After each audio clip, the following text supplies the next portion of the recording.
Hi, good morning. It's Sean Thomason from CRL Contracting. I'm down here at the corner of Piedmont and Monroe in Midtown Atlanta at the Orpheus Brewing Company. We're going to go inside and take a look at the construction that we did almost 3 years ago. It was our first brewery, and we're really proud of the work that we did here. So we're going to go inside and meet with Andrew Lorber, who is the founder and executive chairman, as well as Jason Pellet, who is the brewmaster here at Orpheus Brewing. So let's go inside and meet up with Anthony Storey. Hi, I'm Anthony Storey, Director of Operations and Project Manager for CRL Contracting. I'm going to give you an inside tour of Orpheus Brewing. It's the first brewery that we built with CRL Contracting, and we're very proud of it. Hey, we're inside the main tasting room now. There's several features inside here. Part of it is the high ceilings with the concrete ceiling above us gives a little extra echo in here. Orpheus has actually used that to their advantage and hosted a few concerts inside. Over here to the right, we'll show you the boiler room behind the gray door over there, but this is also their sales area. Originally, this was all bricked up or blocked up, and it was a small electrical room for the original warehouse. So we cut down walls, we kept some of the brick walls, block walls on the boiler room for the fire rating, and then modified this area for their sales area. Hey, we're inside the boiler room. This is the heart and soul somewhat of the brewery. Without the boiler, they can't start their process on brewing the beer. This is a Columbia boiler. Originally, the engineer had spec'd out a smaller system, but once we made contact with the boiler company, they suggested going with a larger system, so we did that, upgraded the gas lines, and provided a boiler that will help Orpheus move on into the future with their production, which I think in the last 3 years has really helped. The glass wall behind me was something that we reclaimed and did on the fly out here with Jason at Orpheus. It originally was in one of the bay doors. All the bay doors had been closed up at a small block wall, and then the glass was installed on it so that you could see in but not still work as a functioning door. We took that glass out and moved it over here to this area so that from the tasting room you can see the production area. It really adds to the brewery itself, having that ability to look in and see all of the nice equipment. We're behind the tasting room area now, behind the tasting bar. This is the cooler that keeps all the kegs nice and chilled for when people come in for the tastings. All of the lines are directly ran out to the tap wall that's behind the bar. So this wall shares with the cooler. Tap lines run straight into the cooler, onto the kegs, and they serve from here.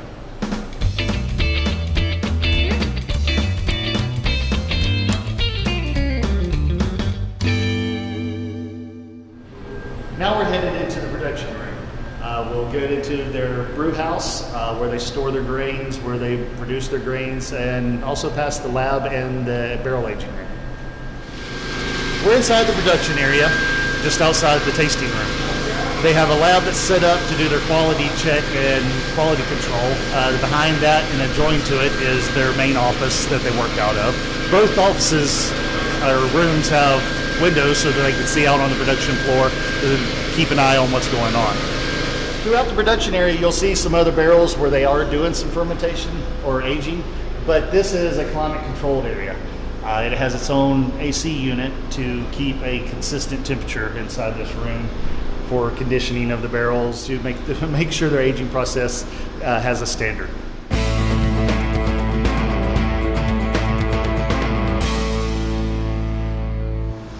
Originally, this whole warehouse was a storage facility for Hosea Williams' charity, Feed the Hungry. They stored food before they did their distribution. We helped them get their stuff out and started Orpheus. Directly behind me is their grain grinder. They keep all their dry grains over here. They grind it up, and then there's a tube system that feeds over into a hopper where they store the ground grains before they put them in production for the brewery. We're inside the brew house now at Orpheus. Again, Orpheus was the first one that we had done. We learned a lot with Jason Pellet while we were out here. This is a 20-barrel system. It's a 3-vessel system. Orpheus elected to go with 3-vessel because of their sour production. The mash vessel that's behind me can also double as the mechanism for their sours. The production layout was designed by the architect and engineering firm, but we also helped Orpheus select on doing a three-seat system, and we helped Jason do a little bit of different rearranging to make this area work good for it. One thing, we ended up moving our drain line, or trench drain, over to the far side because this originally was a dock warehouse. So the floor already had a natural pitch going outside. So instead of us redesigning the floor and doing a central drain line, moved it over to the far end of the slope. With this being our first brewery, as the project manager on this job, I stayed pretty close in with the superintendent and worked with Jason a lot on a day-to-day basis to make sure that we got everything done correctly in the way that needed to be done, but also any extra tweaks that we could see that might help them in the future. Jason talked to us a lot about their future plans. A lot of that stuff was VE'd out originally in the bid process, but while we were moving along and with Jason on site most days, things like with the glycol system and the plumbing system, we looked into the future and set up things so that they could tie into the system later. So when we actually finished production here, they only had, I believe it was 4 fermenters that are behind me originally in here. Since that time, with their rapid growth, they've added, I believe, another 6 fermenters. And so they were easily able to tie into the water lines, tie into the glycol system, and move on into the future and faster or more production. Back over my left shoulder is their glycol chiller system. That's what helps keep all of the fermenters cooled down, bringing it from the hot process down to a cool process. In some of our other videos, we talked about the chiller system, but we never really actually showed one. It's a large refrigeration unit, essentially. It pumps glycol back and forth into lines. All of them you typically have to sit outside so that it gets rid of the radiant heat, like an outdoor air conditioning unit at your house. We're outside Orpheus now, just outside the boiler room. This is one of the things that we helped change a few things around to save Orpheus some money in their production. Originally this was calling for a shutter system. The original glass that was here, we were able to use it and make it work again to open up for the fresh air intake for the boiler, and created a grate system behind it that can move so that they can get access to the windows. And then we also, up above us, is the heat exhaust for the boiler.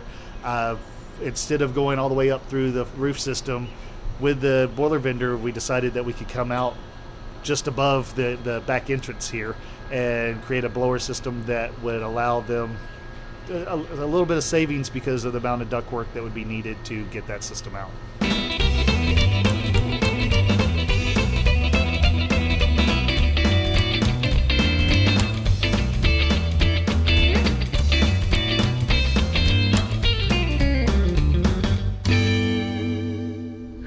So now we're in the barrel room here at Orpheus Brewing, and I'm with the brewmaster and president of Orpheus Brewing, Mr. Jason Pellet. Jason, thanks for taking the time to talk to us. My pleasure. I just wanted to ask you, something I've noticed is the Don't Look Back motto. Can you give us a little information about that? Well, it comes from the Orpheus mythology. So Orpheus was from Greece, and his famous story was that on his wedding day, his wife Eurydice was killed by a serpent bite, and so he was distraught. And so he went around the world for several years singing, and he was son of Apollo, so his music had some power. And so eventually he found his way to a stone, and the stone moved out of the way for his singing. So it was actually the entrance to the underworld. So he goes down, he sings to Charon the ferryman, who takes him across the river Styx, lulls Kerberos to sleep, and finally enters Hades, where he sings to Hades and Persephone, and convinces them to actually let him bring Eurydice back. So, but Hades puts the condition on it that he has to just trust that she's following him and can't actually check. So he starts walking out, and it's a long walk, finally makes it to the edge and just can't stand it, has to sneak a quick peek, and there she is, and then she's pulled back. So don't look back. Don't look back. And so when I was thinking about what we wanted to do with this brewery. I just thought that was, we don't do a lot of the kind of beers you normally find, and very introduce sour beers to a lot of people in Georgia. And so, we really want to just be doing lots of things that other people aren't doing, so don't look back. So don't look back. Going back to the construction phase, how was it dealing with CRL on a day-to-day basis? I mean, it was great. I was sitting here every day. I had never been, like I said, I was a musician. I had never done any building myself.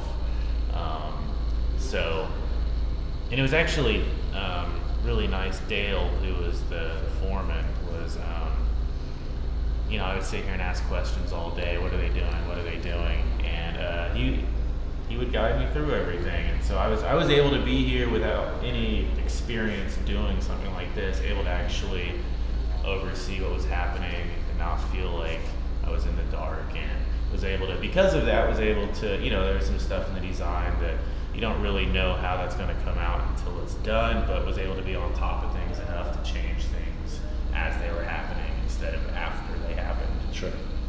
So, can I ask you why you would recommend CRL to maybe some of your other brewery brethren that may be considering building a brewery here in the Atlanta area? I mean, there's a few reasons. One, as I said before, I really think the communication was really good, and that helped just keep everything smooth through the construction. And I mean, we ended up opening on our target. So, I mean, that's huge.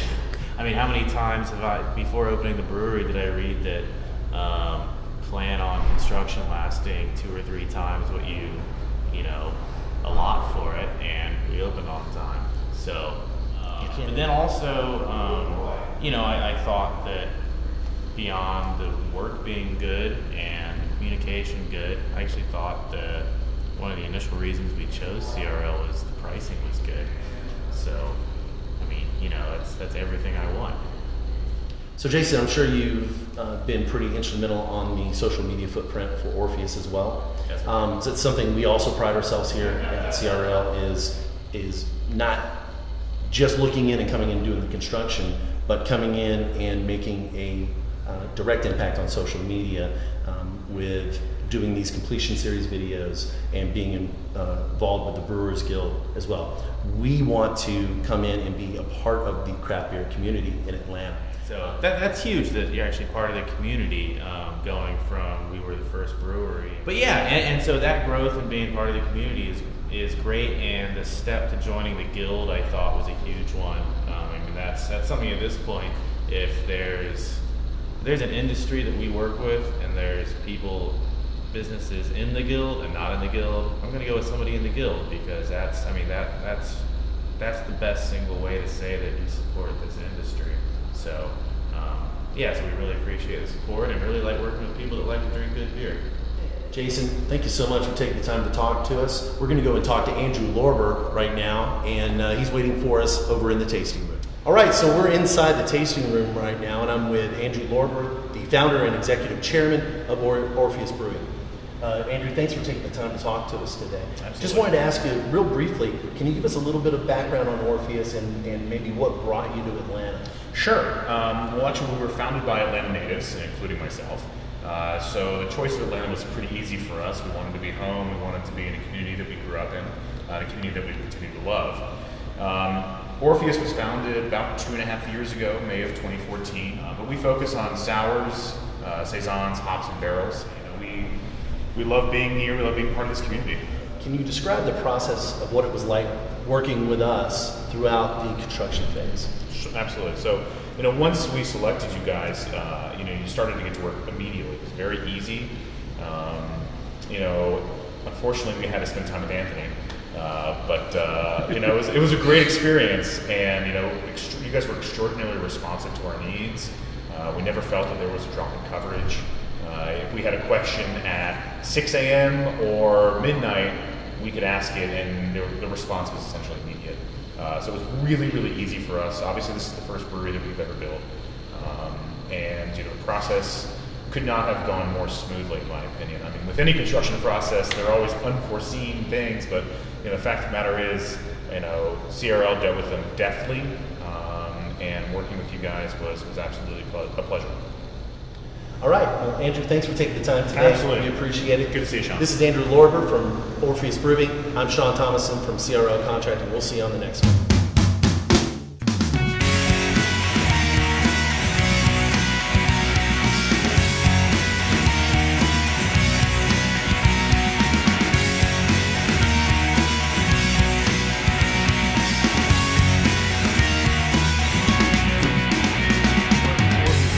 Orpheus. Orpheus. Can you see Orpheus?